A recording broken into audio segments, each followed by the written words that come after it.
అసలు అగ్నిగుండాల కార్యక్రమం యొక్క ఉద్దేశ్యం ఏంటి? అసలు ఈ అగ్నిగుండ కార్యక్రమాల్ని ఎందుకు చేస్తారు? అనే విషయాలు తెలుసుకునేందుకు మనతో పాటు బంగిమఠం పరమేశ్వరయ్య గారు, ఈ యొక్క అగ్నిగుండాల యొక్క నిర్వాహకులు. ఆయన గత 30 సంవత్సరాలుగా ఈ కార్యక్రమాన్ని నిర్వహిస్తున్నారు. మరి ఈ యొక్క విశిష్టత గురించి ఒకసారి మనం తెలుసుకుందాం.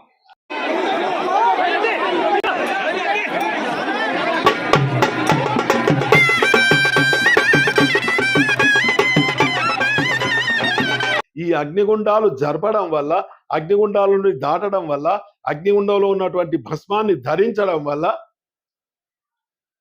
ఈ యొక్క గ్రహ బాధలు, జన్మశని, అర్ధాష్టమ శని, జన్మశని అంటే 7 సంవత్సరాలు ఉంటుంది.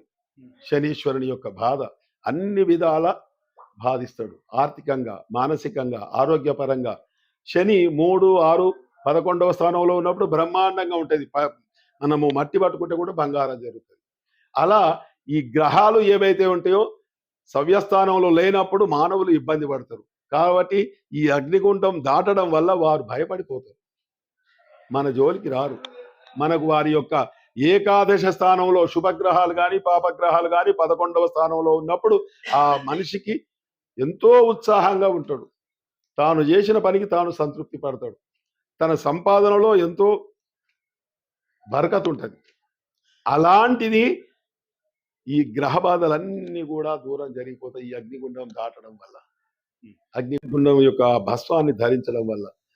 మేము కూడా అష్టదిక్పాలకులు నవగ్రహాలను ఆహ్వానించి పూజించి ఈ అగ్నిగుండం చేసే వాళ్ళు అయ్యగారులు ఎవరైతే ఉంటారో 11 రోజులు 21 రోజు నిష్టగా ఉండి పంచాక్షరి మహామంత్రాన్ని జపించి ఆ యొక్క అగ్నిగుండాన్ని నిర్వహిస్తాం. ఎందుకంటే అగ్నిగుండం చేయడం వల్ల పురోహితులము, పురజనుల హితము కోరువాడే పురోహితుడు. మీ యొక్క శుభాలను కోరుకునేవాడే పురోహితుడు. కాబట్టి ఎంతసేపు ఉండగలుగుతాయి గారు? అంటే ఎంతసేపు నడవగలుగుతారు? టైం ఉంటుంది? దానికి ఏం టైం ఏముండదు. టైం ఏముండదు. అర్ధగంట, గంట, 2 గంటల వరకు కూడా ఆపుకోవచ్చు. అగ్ని దాని గురించి జపాలు చేస్తాం. మేము ఆడ కూర్చొని కూడా జపాలు చేస్తాము, పూజ చేస్తాము. శాస్త్రోక్తంగా వీరశైవ ఆగమోక్త ప్రకారంగా ఏ విధంగా జరగాలో అగ్నిగుండాలకు అన్ని మీరు చూసిండ్రు. నిన్నటి నుంచి కూడా, ఉదయం నుంచి కూడా కార్యక్రమాలన్నీ కూడా చూసిండ్రు. కాబట్టి ఆ అగ్నిగుండాలకు సంబంధించినటువంటి కార్యక్రమాన్ని శాస్త్రోక్తంగా నిర్వహిస్తాం. మేము నిర్వహించడం వల్ల భక్తులందరూ కూడా, మనము అగ్నిగుండం లోపలికి వెళ్ళినప్పుడు లోపలికి దాటలేం. మనం అక్కడి నుంచే ఆ యొక్క వేడికి తట్టుకోలేకపోతాం. మన వాళ్ళందరూ కూడా అయ్యగారు ఇంత వేడిగా ఉన్నది, ఎందుకంటే మనం ఇక్కడ 32 క్వింటాల కంటే కట్టె పెడతాము. ఇంత మొద్దులు ఇక్కడ మన కొత్తకొండ దేవస్థానంలో 32 క్వింటాలు పెడతారు. ఇంత పెద్ద ఇది ఉంటుంది. ఇట్లా 15 ఫీట్లు, ఇట్లా 13 ఫీట్లు పెడతాం మనం.